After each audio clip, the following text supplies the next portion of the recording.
Bonsoir à tous, ravi de vous retrouver pour cette nouvelle édition de Politique 360. Voici les titres. Premier conseil des ministres du quinquennat, l'occasion pour Emmanuel Macron de livrer sa feuille de route et de définir les lignes directrices de l'action gouvernementale. Elle sera guidée par la solidarité, la collégialité et la confidentialité. On en parle dans cette édition. Et après l'annonce de ce nouveau gouvernement, la droite plie mais ne rompt pas. Le PS regrette l'absence de socialistes au sein de l'exécutif. Toutes les réactions dans un instant. L'aéroport de Notre-Dame-des-Landes verra-t-il le jour? Nicolas Hulot, nouveau ministre de la Transition écologique, y est opposé. Un médiateur va être nommé pour trancher rapidement cet épineux dossier. Les explications à suivre. Et je vous rappelle que vous pouvez réagir sur Twitter à cette émission en direct, #politique360. Pour m'accompagner cet après-midi, Saveria Rojek, en direct de la salle des conférences du Sénat. Le multiplex, c'est tout de suite.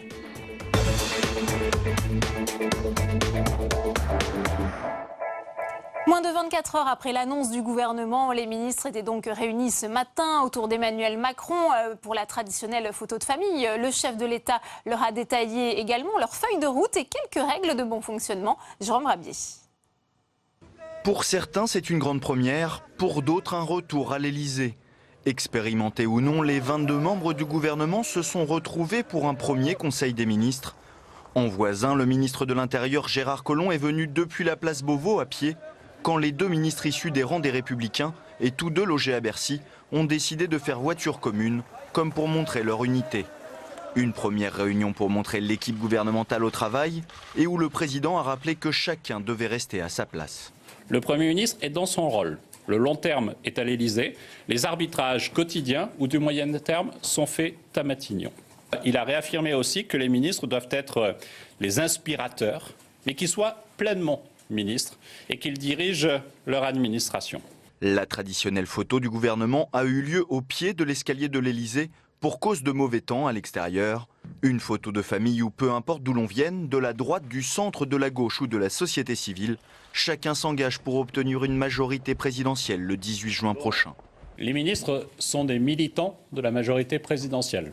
Ils ne sont plus des militants de tel ou tel parti politique et donc ils devront veiller dans leurs déplacements à faire en sorte qu'ils puissent accompagner cela. La feuille de route est désormais connue et les ministres seront évalués chaque année par le couple exécutif qui décidera ou non de les garder, une manière de leur mettre la pression pour plus d'efficacité. Et dans la foulée du premier conseil des ministres du quinquennat, un conseil de défense s'est tenu à l'Élysée, réunissant les ministres régaliens. Vladimir Poutine et Emmanuel Macron se sont entretenus au téléphone, a indiqué le Kremlin. La nomination d'Édouard Philippe à Matignon et ce gouvernement de centre-droit promettait de casser la droite. Mais au final, seuls Bruno Le Maire et Gérald Darmanin auront cédé aux sirènes du nouveau président. Ils ont d'ailleurs été exclus du parti Les Républicains, Nelson Djetten. Ce matin, ils sont arrivés ensemble à l'Élysée. Bruno Le Maire et Gérald Darmanin sont avec le chef du gouvernement, les deux ministres issus des Républicains. Leur nomination à Bercy fait grincer des dents au sein du parti. Je trouve que c'est assez malin, effectivement, de la part d'Emmanuel Macron de mettre les deux prises d'otages à droite à Bercy pour incarner l'augmentation des impôts et de la CSG. De son côté, le secrétaire général des Républicains Bernard Accoyer affirme dans un communiqué: les membres de notre famille politique qui ont choisi en nombre très réduit de rejoindre ce gouvernement ne font plus partie des Républicains. Une famille politique fracturée, mais qui a tenté d'afficher son unité ce matin. François Baroin et Alain Juppé se sont retrouvés à Pessac, près de Bordeaux, où les deux ténors du parti sont apparus presque complices. Fini les querelles de la primaire, les deux anciens chiraciens partagent la même analyse du nouveau gouvernement.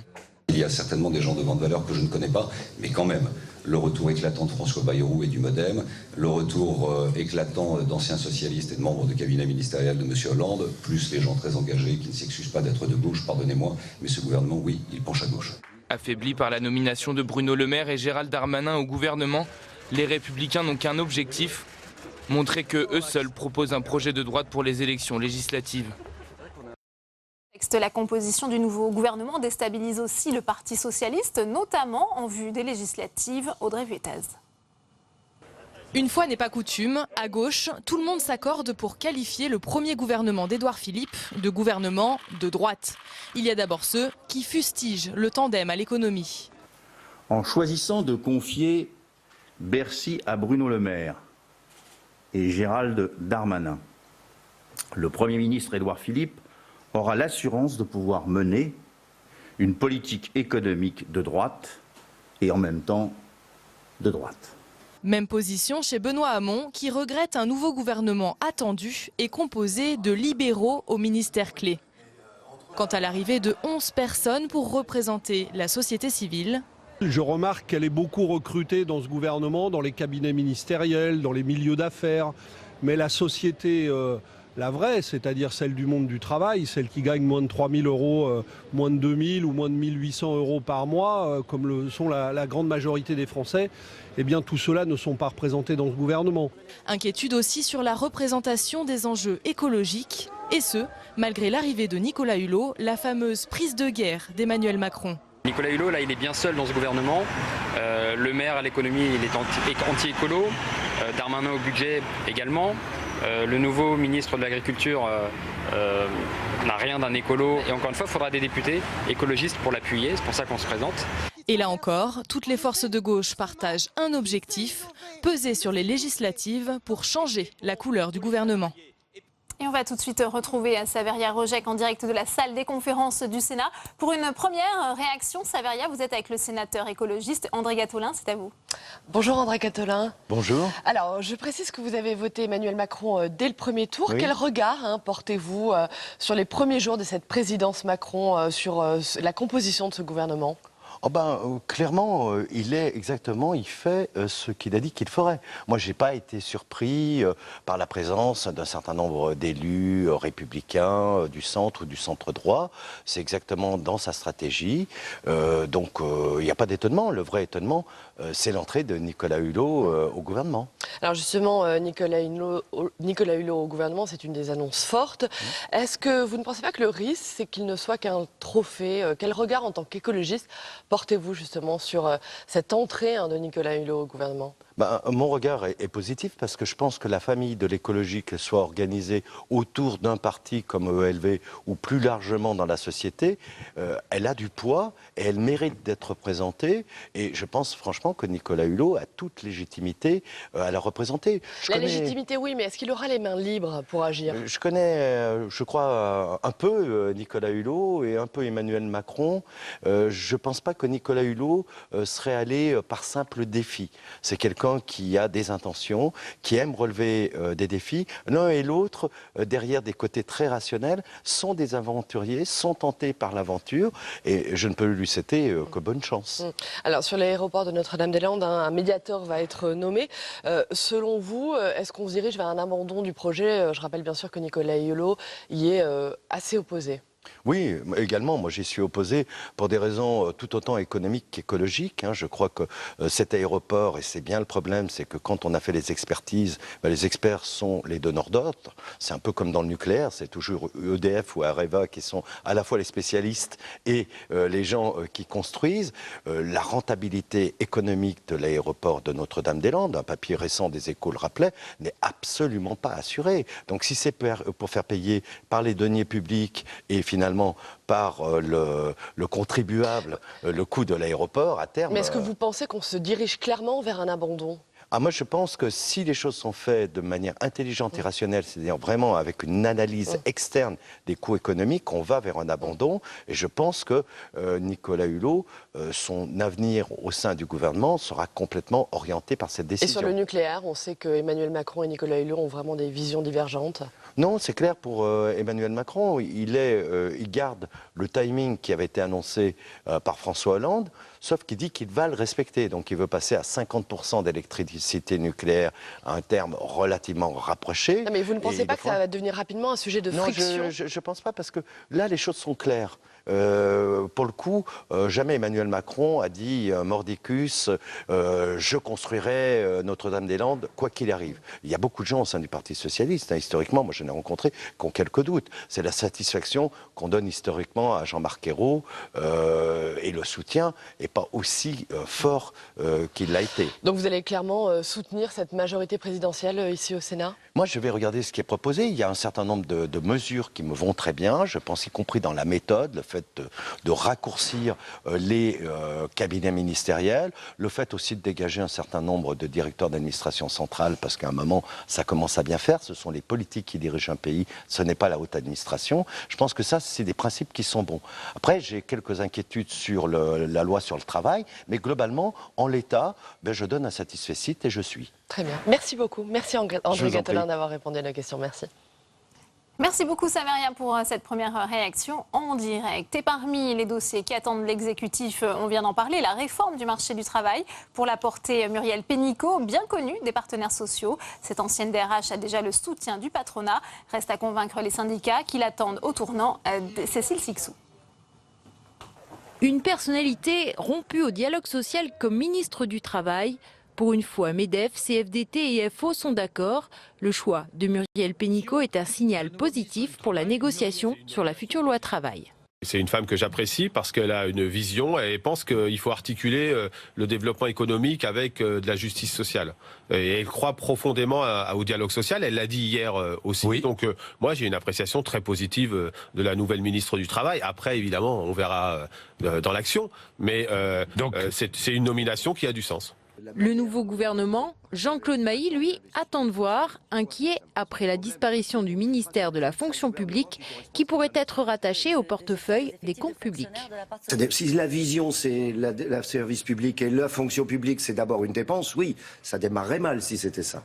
Surtout qu'il y a une attente très forte chez les fonctionnaires en termes de conditions de travail, en termes d'effectifs. Ils ont besoin d'être assurés, mais c'est pas d'aujourd'hui. Ils ont beaucoup morflé ces derniers temps, y compris dans les conditions de travail. Donc si on leur dit voilà, vous êtes d'abord une dépense, ça va pas être simple. Avec 22 nouvelles têtes pro-européennes, dont certaines sont issues du monde de l'entreprise, et 2 ministres de droite aux manettes de Bercy, le casting gouvernemental séduit particulièrement le patronat. Le MEDEF sera un partenaire constructif et exigeant. Nous travaillerons loyalement avec le gouvernement pour relancer notre économie, pour porter les réformes et agir concrètement sur le terrain au bénéfice de tous les Français. Les partenaires sociaux attendent un rendez-vous avec Emmanuel Macron. Pour le moment, aucune date n'a été arrêtée. Et autre dossier sensible pour le nouveau gouvernement, celui de l'aéroport de Notre-Dame-des-Landes. Nicolas Hulot devra trancher, soit lancer le chantier au risque de déplaire aux écologistes ou enterrer le projet contre l'avis de la consultation publique. Flora Sauvage. C'est un bras de fer qui dure depuis plus de 40 ans. Le gouvernement d'Édouard Philippe va devoir prendre une décision.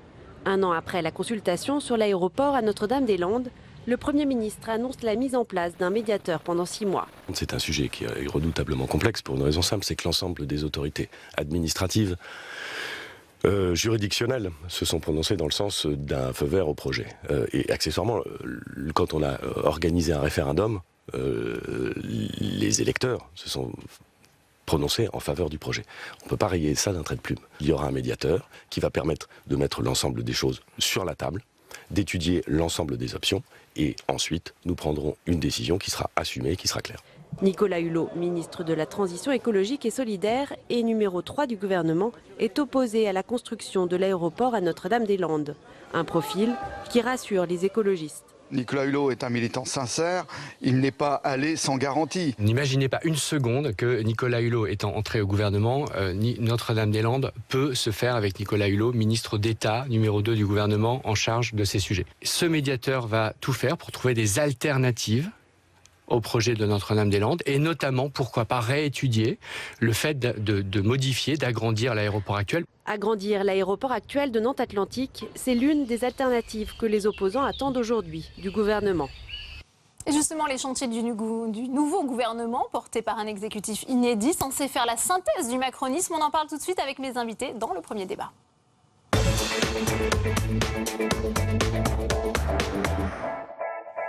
Et j'ai le plaisir d'accueillir sur ce plateau Bérangère Bonde. Bonsoir, vous êtes journaliste à Europe 1, auteur du livre Dans le secret du Conseil des ministres, mais aussi vous avez écrit la biographie sur Nicolas Hulot, Saint, S-A-I-N, Nicolas. Merci d'être avec nous. Également avec nous sur ce plateau, Yannick Halimi, bonsoir, rédactrice en chef adjointe au service politique du Parisien. Tristan Kinomopoil est également avec nous, bonsoir, journaliste politique au Figaro. Et pour nous accompagner, Florent Assilniki, vous êtes communicant, fondateur de l'agence de communication politique, la Frenchcom. Merci d'être avec nous. Première question pour vous, peut-être Bérengère Bonte. Quelles sont les premières impressions que vous avez pu avoir après ce Conseil des ministres, cette feuille de route? Est-ce qu'il y a encore une volonté de rupture marquée par Emmanuel Macron? Alors, c'est encore plus compliqué qu'on le pensait, je trouve, parce que moi, depuis quelques jours, je mets un peu en garde, modestement, je veux dire, sur le fait que sous ces airs de chamboule-tout, Emmanuel Macron est en train quand même vraiment de se glisser dans des habits presque du général, on va dire, et qui risque de mener notamment ce Conseil des ministres de façon très présidentielle, très incarnée, après l'épisode de Sarkozy complètement débridé, et puis une période Hollande qui n'a pas non plus totalement modifié les choses. Et moi, je m'attendais vraiment à ce qu'il reprenne cette histoire en main, qu'il tente en tout cas d'instaurer un secret. Et ça va au-delà de ça, parce que ça s'accompagne en termes de communication de quelque chose de très fort, avec la fermeture de la cour de l'Élysée pour que les journalistes ne puissent pas assister à la photo finale, ne puissent pas parler au ministre à la sortie. Et il demande, comme tous ses prédécesseurs, plus de débats. Mais ça va passer par ce secret, justement. Y arrivera-t-il? C'est vraiment la question. La confidentialité, c'est vrai que le terme a été employé, Florian Silnicki. Pourtant, le porte-parole du gouvernement, Christophe Castaner, se défend de verrouiller la communication. Qu'en pensez-vous? Il est porte-parole. Il est dans son rôle de porte-parole, il ne doit pas trop en dire. Le risque, c'est d'ailleurs qu'il en dise au fond suffisamment pour se faire taper dessus et ne pas rester très longtemps porte-parole. Bérengère Bonte a raison. Emmanuel Macron, il a, du point de vue de son image, tenté de tout mettre en œuvre pour ressolaniser et resacraliser cette fonction présidentielle. Et ça passe par une maîtrise de l'image et de la communication. On sait qu'il y a en ce moment en cours une restructuration très profonde du service de presse et du service de communication par rapport à ce qui a été mis en œuvre par François Hollande, son prédécesseur. On sait aussi qu'il a la volonté très claire de se faire suivre par les journalistes qu'il a choisis et de faire fuiter ce qu'il a envie, parce qu'il a tiré les leçons du quinquennat de François Hollande, qui a beaucoup subi des fuites et des informations qu'il ne maîtrisait pas et qu'il n'a pas ensuite réussi à surmonter et qui ont abîmé son lien avec l'opinion publique. Ouais, Tristan Kinamoboil, peut-être si on reste sur cet aspect communication, relation avec la presse, que vous inspire ce premier Conseil des ministres? Déjà, on a vu lors de la composition du gouvernement que c'était compliqué d'avoir des informations fiables. Jusqu'au dernier moment, on a eu des surprises. On était habitué précédemment à avoir le teasing qui était un peu gâché. Bon, là, le suspense au moins a été conservé jusqu'au bout. Alors, le premier Conseil des ministres, on a vu, en termes de com, c'est vrai que la photo dans l'escalier, pas dans le jardin, mais bon, est-ce que ça c'est peut-être un peu accessoire finalement. On verra demain son premier déplacement au Mali, qui sera un moment important. On voit qu'il veut choisir des journalistes surtout spécialisés, c'est-à-dire qu'il ne veut plus que des journalistes politiques fassent la chronique finalement des questions de personnes, etc. Il veut des techniciens qui mettent en valeur finalement des aspects Pourtant, il n'y coupera précis, pas certainement, Tristan. Il aura toujours le commentaire des journalistes politiques, mais il veut le réduire pour mettre en valeur effectivement des symboles forts. Et demain au Mali, on aura sûrement l'occasion de le voir, de le constater. Ouais, ce travail de pédagogie qui a peut-être manqué à François Hollande, il tire les enseignements de ce qu'il a pu vivre de l'intérieur aussi, Emmanuel Macron. Ah oui, enfin, il tire les enseignements sur bien d'autres choses encore et sur surtout des conclusions inverses aux constatations, enfin à l'expérience qu'il a pu vivre au sein du quinquennat Hollande. Le quinquennat Hollande, c'est celui qui a fait Emmanuel Macron, donc oui, il tire toutes les conclusions en termes de secret, en termes de maîtrise du temps, en termes de maîtrise de la communication, et je pense qu'on n'en est qu'au début. Enfin, cela dit, je ne pense pas non plus qu'on tombe dans une kremlinologie à la française. Ça reste tout de même un président de la République qui se veut en plus totalement transparent, même s'il conserve encore une fois la maîtrise du temps, mais au bout du compte, il délivre les informations qui doivent être délivrées. Et n'oubliez pas qu'il va avoir bientôt un projet de loi sur la moralisation de la vie politique, qui est une façon de rendre transparent l'ensemble du système. Bon, après, il faut voir ce qu'il y a dedans. Donc, il ne faut pas non plus exagérer l'aspect forteresse, l'aspect secret, l'aspect c'est quelqu'un qui sait où il va, qui doit s'installer, comme vous le disiez, donc qui donne les limites, qui donne le cap, qui donne l'orientation, qui donne également les limites de l'action. Enfin, on va le développer peut-être tout à l'heure. Parce que c'est vrai ce qu'on a dit, on a vu un petit peu les rôles, comment ça allait se départager entre un Premier ministre et le Président Bérengère Bonte. Juste, dans cette communication où il remet comme ça des règles très strictes. Il y a quand même, moi j'ai observé aujourd'hui qu'il a quand même laissé une caméra entrer et faire tout le chemin ce matin dans la voiture de Marlène Schiappa, qui, comme par hasard, est dans une circonscription un petit peu compliquée, de Mounir Majoubi, même chose. Donc je veux dire, il n'est pas non plus, il sait exactement où il va. Et ça va déboussoler sans doute notre profession, notamment.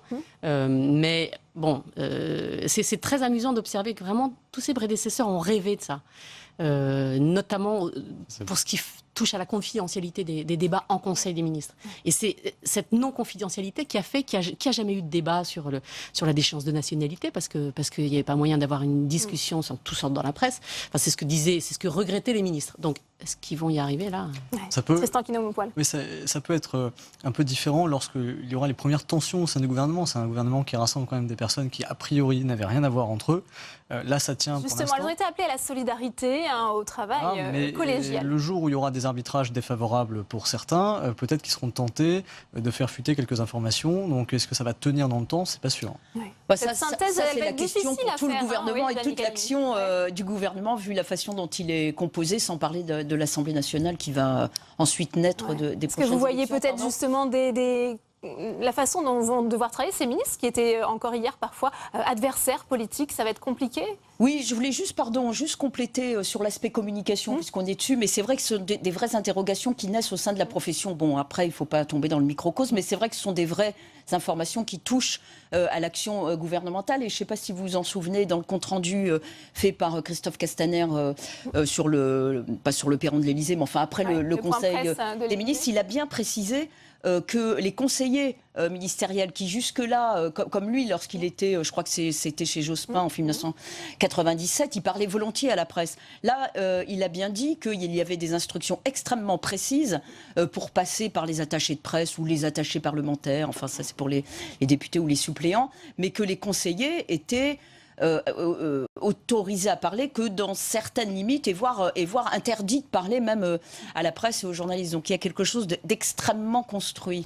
Si on revient sur la composition du gouvernement, Florian Silnicki, je le disais, ça va être compliqué de faire travailler tous ces ministres qui étaient encore hier adversaires politiques, selon vous? Sans doute, mais ce gouvernement et sa composition, elles ont été travaillées pour avoir un rôle dans la campagne des élections législatives qui vient, et un rôle très précis. Je crois que c'est Devedjian qui disait, sous Sarkozy, je suis favorable à l'ouverture jusqu'aux sarkozystes. Eh bien, certains en avaient rêvé, Macron l'a réalisé, notamment avec Darmanin, par exemple. On sait que Emmanuel Macron, il a poursuivi là, au fond, l'entreprise de dynamitage de la droite républicaine. Je ne sais pas s'il va y arriver, et si, au fond, il a réussi à aller aussi loin que ce qu'il avait tenté d'imaginer. En tout cas, ce gouvernement et l'image qu'il donne de ce gouvernement, c'est un gouvernement technique, sérieux. Au fond, on n'a pas misé sur des images, sur des gens qui portent une image très populaire auprès des Français, à part peut-être Flessel et quelques-uns. On a cherché à faire un gouvernement de techno, de spécialistes, d'experts, qui sont jamais les meilleurs communicants d'ailleurs. On va voir ce que ça va donner dans l'exercice de leur ministère. En tout cas, il a tenté là un gouvernement d'union nationale. Encore un clin d'œil, par exemple, dans les intitulés des ministères, on a vu un certain nombre de mots s'ajouter ou disparaître. Le mot finance a disparu. C'est intéressant d'observer les périmètres de chacun. Exactement. Alors, on n'a pas le ministère des droits des femmes. D'ailleurs, certains mauvais esprits diront que parmi les ministres d'État, il n'y a pas de femmes, par exemple. En revanche, on a vu la fonction publique se transformer en action publique. Est-ce à dire que les fonctionnaires passent au fond à des gens qui vont devoir davantage dépasser les règles traditionnelle de la fonction publique, c'est pas dit. Ouais, un mot sur cette synthèse, elle est bel et bien là, Bérangère Bonte? Je grimaçais sur le certain mauvais esprit diront. De fait, il n'y a pas de ministre d'État femme, pardon. C'est parenthèse fermée, pardon. Cette synthèse, elle est là, selon vous? C'est comment dire, de la belle ouvrage. Évidemment que ce gouvernement, c'est assez intelligemment construit politiquement, en termes d'origine socio-professionnelle, d'âge. C'est vrai que dans chaque domaine, on découvre là, heure après heure, des personnalités qui sont extrêmement respectées. Je pense à la santé, je pense à l'éducation. C'est effectivement assez bien fait. Il faut reconnaître là, ce stade. Peut-être, Tristan, est-ce que cette pluralité va être garante de l'efficacité après de l'action gouvernementale? Ça, c'est justement peut-être le point faible. Mais il y a aussi des profils... Le point d'interrogation. Point d'interrogation, c'est vrai, au moins. Mais il y a des profils aussi qui peuvent avoir, à moyen terme, un effet politique très important. Par exemple, le ministre de l'Éducation nationale, Jean-Michel Blanquer, il est respecté par la droite. Donc il va pouvoir sûrement capter un peu impressionner cet électorat de droite. Il participe comme ça à cette division de la droite. Et pourtant, on le présente comme un représentant de la société civile. C'est plutôt habile parce que c'est bien amené. C'est pas non plus un épouvantail a priori pour les électeurs de gauche qui ne le connaissent pas encore, ni les syndicats. Voilà, il a été numéro 2 du ministère de l'Éducation pendant très longtemps, donc c'est un technicien. C'est pas, par exemple, comme Najat Vallaud-Belkacem qui pouvait cliver l'électorat, les Français. Là, c'est amené différemment et ça peut être habile. Alors, on s'est beaucoup interrogé, Yannick Halimi, hier sur ce gouvernement. Est-ce que c'est un gouvernement de transition ou un gouvernement fait pour durer? Édouard Philippe a partiellement répondu. On l'écoute, c'était ce matin chez nos confrères de France Inter. Évidemment que c'est un gouvernement bâti pour durer. Il y a des élections législatives, elles ont pour objet de donner une majorité au président et au gouvernement pour s'engager dans la voie qui a été définie par le président de la République au moment des élections présidentielles. Donc le moment des élections législatives, il est évidemment essentiel et il conditionne tout ce qui va se passer par la suite. Mais le gouvernement, il est là pour gouverner, il est là pour préparer ce redressement. Alors, Yannick Halimi, est-ce que c'était vraiment un gouvernement qui, selon vous, est fait pour durer ou simplement pour amener une majorité à l'Assemblée nationale? Ah les deux, mon capitaine, j'allais dire, parce que s'il amène une majorité à l'Assemblée nationale, une majorité gouvernementale et une majorité... Emmanuel Macron n'a pas encore perdu cet espoir d'avoir une majorité absolue à l'Assemblée nationale. Et ce gouvernement, constitué, comme on l'a dit, est destiné à cela. Donc le gouvernement sera de transition, non, à deux conditions. Si effectivement il y a une majorité extrêmement solide, encore une fois, voire absolue, en faveur du gouvernement et avec des candidats d'En Marche et puis du MoDem, pour aller vite. Et puis aussi, si tous les ministres ou secrétaires d'État qui se présentent dans leur circonscription remportent les législatives, puisque vous avez vu qu'hier, c'était une des conditions pour rester, c'est-à-dire gagner les législatives lorsqu'on est membre du gouvernement. Je lisais un grand quotidien du soir tout à l'heure qui disait Emmanuel Macron a eu besoin de la gauche pour remporter la présidentielle, il a besoin pour remporter les législatives de la droite. Donc il s'est mis en ordre de bataille avec des portefeuilles régaliens. Tout de même, c'est pas rien. L'ancien budget, je ne sais plus comment ça s'appelle maintenant, enfin avec M. Darmanin. Évidemment, l'action et les comptes publics, c'est le Premier ministre et M. le maire. Oui, voilà, c'est ça. Toutes les tendances de la droite de quoi conforter. Pardon ? Toutes les tendances de la droite sont représentées. Tout avec Darmanin, Sarkozy, Bertrand.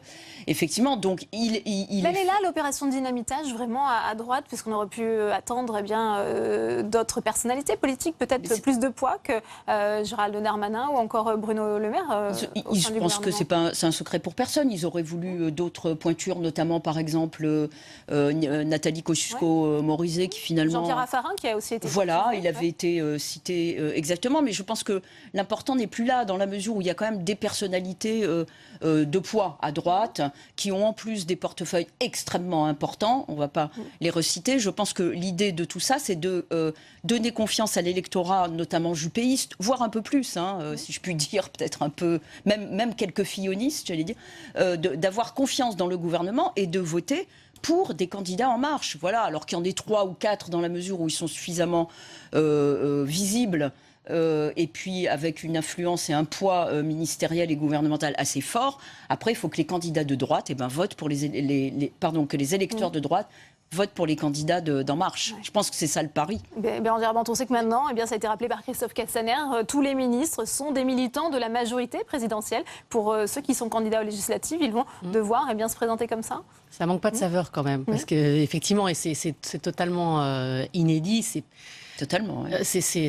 Faut se mesurer, faut mesurer quand même ce que ça représente de se retrouver en 15 jours de temps quand on a fait campagne ou même fait campagne à titre personnel comme Bruno Le Maire pour avec des ambitions personnelles, puis s'être rangé derrière le candidat de la droite et se retrouver à devoir prendre une bannière qui n'est quand même vraiment pas le. Et il aura un candidat LR dans sa circonscription, Bruno Le Maire. Exactement. Oui, absolument. Ouais. Vous parliez des électeurs. Je sais que sur notre antenne à Europe, on a, depuis 2-3 jours, on diffuse beaucoup de témoignages de militants assez tentés. Et c'est là où l'opération de dynamitage fonctionne. C'est-à-dire de gens qui se disent, de toute façon, maintenant qu'on y est, il vaut mieux leur donner une majorité de gouvernement. Et voilà, quoi.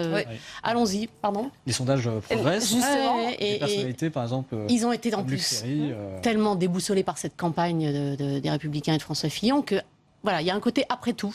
Eh bien justement, vous faites la transition parfaitement puisque les sondages sont plutôt favorables. Ils permettraient d'offrir une confortable majorité à l'Assemblée nationale pour permettre au gouvernement Philippe de mettre en œuvre ses réformes. Mounir Soussi. La dynamique enclenchée lors de la présidentielle en passe de se prolonger aux législatives pour En Marche. Dans une enquête Harris Interactive, l'alliance En Marche Modem obtiendrait 32% au premier tour, devant les Républicains UDI et le FN à 19% chacun. Dans la lignée de son mauvais score à la présidentielle, le Parti socialiste confirme sa mauvaise passe avec seulement 6% d'intention de vote. La France insoumise de Jean-Luc Mélenchon pourrait confirmer sa percée électorale avec 15%. Emmanuel Macron semble avoir consolidé sa base.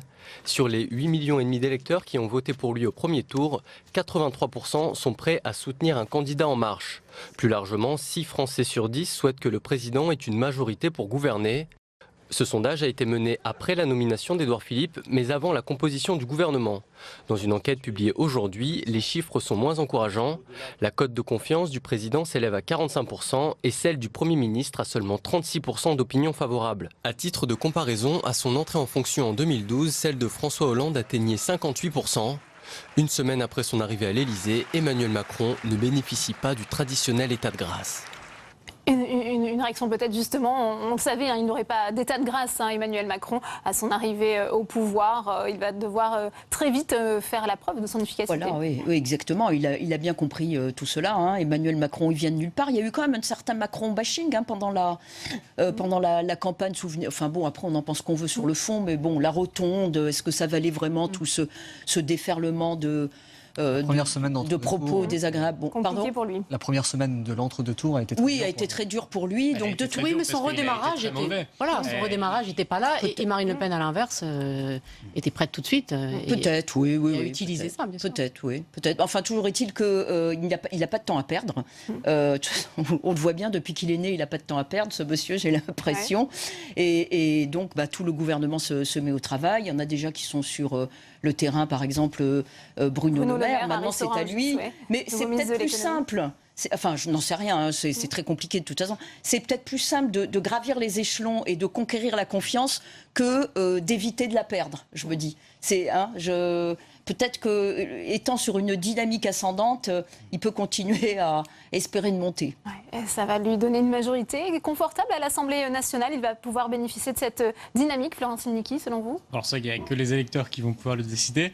Et en tout cas, ce qu'on sait, c'est qu'il a réussi un autre pari, qui est celui de ringardiser les deux vieux partis traditionnels de la Ve République, qui vont, eux, avoir une sacrée réflexion à entamer, notamment sur leur rôle de sélection des candidats potentiels au gouvernement. Parce que il a permis une chose, Emmanuel Macron. Il a montré à tous les hommes et à toutes les femmes politiques de notre échiquier qu'au fond, il n'avait pas besoin d'appartenir à un parti pour faire partie d'un gouvernement. Et ça, évidemment, si un parti, ça ne sert plus à finir ministre, eh bien, à quoi ça sert? Étant donné qu'ils avaient déjà tous perdu la grande majorité de leurs électeurs. C'est une question qui va devoir être entamée par eux, à mon avis, assez sérieusement. Ouais, on voit bien les réactions aussi à gauche, avec Jean-Christophe Cambadélis qui s'est exprimé ce matin. Il déplore d'ailleurs l'absence de réels socialistes au sein du gouvernement et redoute bien que le Parlement soit bâillonné à l'issue de ces législatives. Mais son parti, il a fait 6% à la présidentielle. Les réseaux sociaux se sont moqués de l'image où on le voyait seul sur une palette en train de haranguer 4 personnes. Donc finalement, il incarne, lui aussi, un peu de la vieille politique. Donc le commentaire de Jean-Christophe Cambadélis, c'est pas très grave s'il ne trouve pas ce gouvernement moderne. Ce qui est intéressant, vous avez diffusé la cote de confiance, par exemple, du Premier ministre et du Président de la République. Alors, elles sont assez faibles, il y a effectivement une marge de progression, mais c'est intéressant de voir l'électorat de droite, qui est effectivement clé pour le scrutin de juin. Et on voit que la droite est fracturée, c'est 45 contre 40. Donc, il y a une grande partie de la droite qui est prête, en tout cas, à voter pour le gouvernement, enfin pour la majorité présidentielle et pour ce gouvernement. Donc ça peut préfigurer de résultats qui sont plutôt bons et d'une marge de progression plutôt bonne pour les semaines à venir. Surtout qu'il a donné des symboles en plus lors de la passation de pouvoir qui font... c'était une passation de pouvoir assez solennelle, avec des images... C'est jupitérien, comme il le dit. Et ça ne peut faire plaisir. Ça peut faire plaisir à la droite. Ouais. Bérangère Bonne, vous évoquiez les électeurs de droite qui sont aussi déstabilisés par ce gouvernement. et qui seraient prêts à apporter leur soutien. Est-ce qu'on a cette prise de conscience quand même au sein de l'état-major du Parti Les Républicains, selon vous ? Parce qu'on a eu le sentiment qu'ils étaient presque revigorés, finalement presque soulagés de voir que seulement, si je puis dire, 2 ministres et le Premier ministre avaient été, avaient rejoint le gouvernement. Je crois que les Républicains, ils ont leur cap, c'est 11 et 18 juin, et qu'il y a une 4e mi-temps, si on peut dire, et un gouvernement qui peut aussi être amendé, qui peut rouvrir la porte à certains de chez eux. Et donc, bon, ils ont les clés de Bercy, ce qui n'est pas rien du tout. On a entendu François Baroin, ils sont pris en otage, a-t-il dit, pour faire porter peut-être des réformes qui vont être très impopulaires sur les augmentations d'impôts, par exemple. Oui, enfin bon, si à l'issue ils n'ont pas perdu espoir de...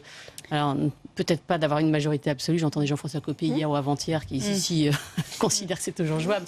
Mais en tout cas, de peser suffisamment dans l'hémicycle pour ensuite obtenir quelques...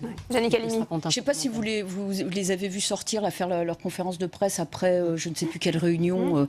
où il y avait, je parle des Républicains, où il y avait François Baroin et Alain Juppé. Ce matin, Juppé. Droit dans ses bottes, souriant à peine. Et Alain et François Baroin débitant tout le compte-rendu et les réflexions qu'il pouvait avoir, que son parti pouvait avoir sur le premier Conseil des ministres. Mais je pense que l'un et l'autre ne sont pas du tout sur la même ligne. Hein. On le sait, de toute façon, il y a des juppéistes qui sont rapprochés du gouvernement et certains juppéistes qui le sont, clairement, avec le Premier ministre. Et autant Baroin et des Ciotti, tablent encore sur une cohabitation possible, c'est-à-dire avoir une majorité extrêmement importante encore à l'Assemblée nationale pour qu'il y ait un autre gouvernement et un Premier ministre véritablement LR. Et donc un programme, les Républicains. Alors qu'un Alain Juppé, je ne pense pas qu'il soit sur cette ligne-là. Il est, je pense qu'il est extrêmement Macron-compatible et même volontairement Macron-compatible, et que lui, une majorité relative permettant d'avoir une influence plus grande, mais pas déterminante non plus, tout en gardant la ligne macronienne du gouvernement, je pense qu'il se contenterait de ça, et parce que ça correspond totalement à sa philosophie politique qui n'est plus celle de la voix officielle des Républicains. Comme on le disait tout à l'heure, les Républicains ont explosé en vol. Ils ont beau être sur la même photo, ils ne regardent pas du tout le même objectif. Même si en off, ceux qui disent publiquement qu'ils croient à une majorité pour les Républicains disent en off que ça paraît un peu compliqué. Ce qu'ils veulent, c'est effectivement peser, au moins limiter la casse au Parlement. Mais ce qui guette les Républicains, c'est la constitution de 2 groupes à l'Assemblée nationale. Ceux qui iraient gouverner avec Emmanuel Macron, ceux qui arriveraient après, ils n'auraient pas cette étiquette de traître. Ça serait plutôt l'Union nationale. Voilà, on vient vous donner un coup de main, vous n'avez pas la majorité absolue, on vient apporter le complément de voix pour des réformes symboliques. Et les autres, qui resteraient de droite coûte que coûte, bien à droite, la droite conservatrice, qui pourraient se séparer. Voilà, de bloc, c'est la fin finalement de l'UMP de 2002. La droite radicale dont vous parlez, Laurent Wauquiez, Ciotti notamment, vous avez vu les appels du P de Laurent Wauquiez à Marion Maréchal Le Pen. Et elle lui a répondu.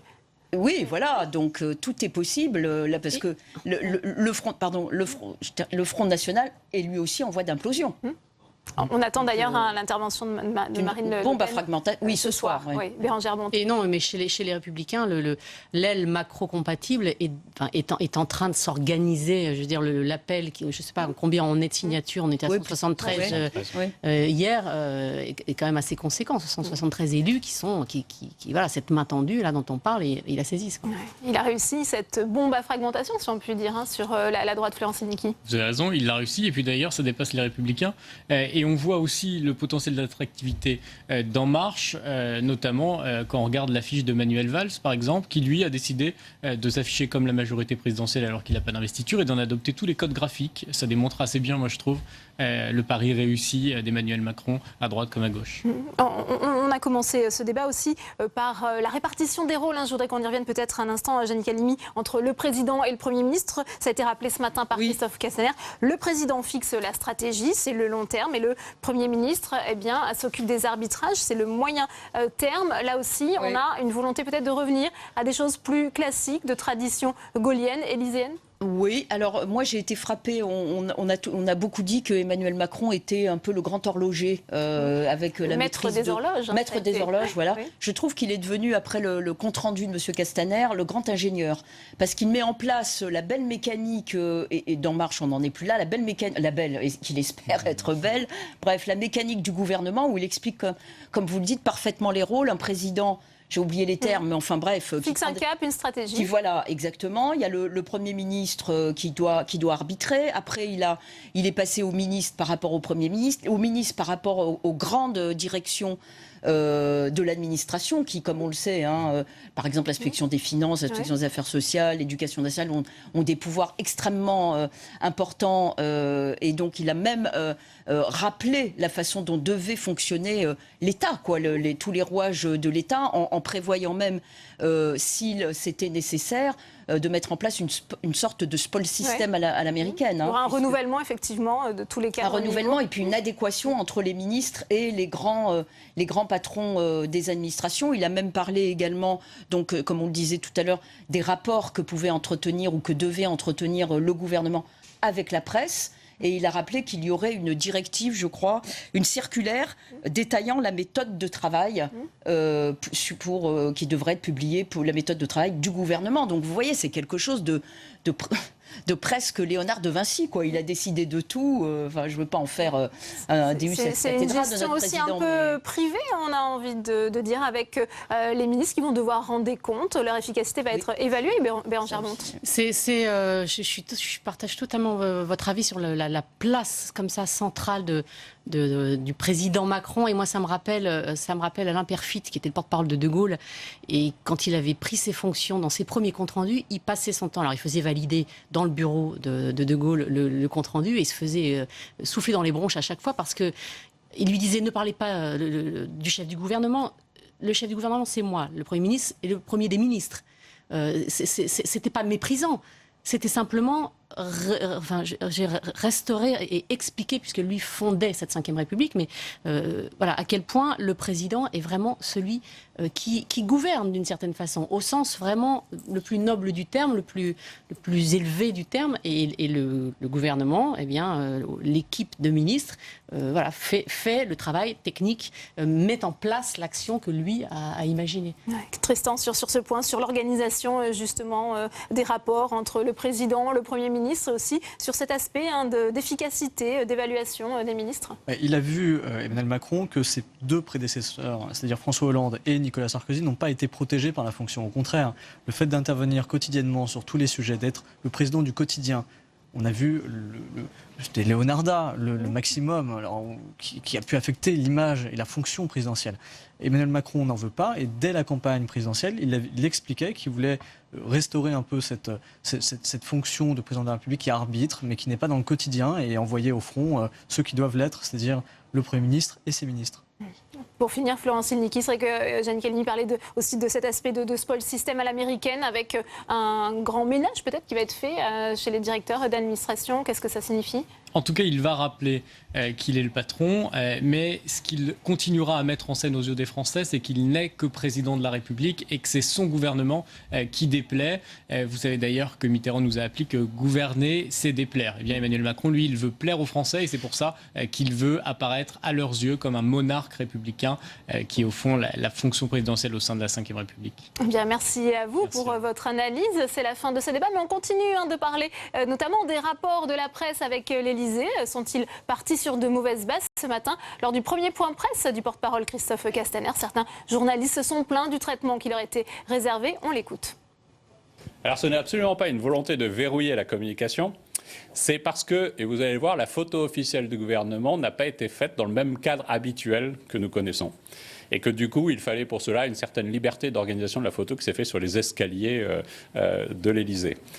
Et donc du coup, c'est uniquement pour une raison pratique, mais vous retrouverez toute votre place habituelle, votre capacité à interroger les ministres en sortant du Conseil des ministres, mais aussi à interpeller et à filmer sans difficulté dès la semaine prochaine. Rassurez-nous, Monsieur Castaner, ça va bien se passer entre vous et la presse? La preuve, je suis avec vous. Mais je vais être un peu plus complet dans ma réponse. Il y a la volonté aussi, notamment lors des déplacements, que le président de la République, mais aussi celles et ceux qui l'accompagnent, puissent avoir la liberté de déplacement, la liberté d'échange avec les Français.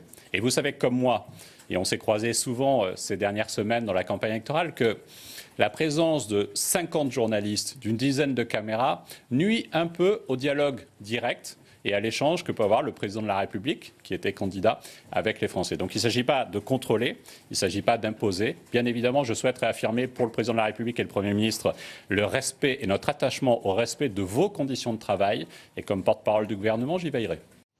Et justement, pour parler de ces rapports d'Emmanuel Macron avec la presse, Nicolas Prissette, qui a suivi le chef de l'État dans son accession au pouvoir, est notre invité. Il répond aux questions de Tam Tranui dans le face-à-face. C'est tout de suite.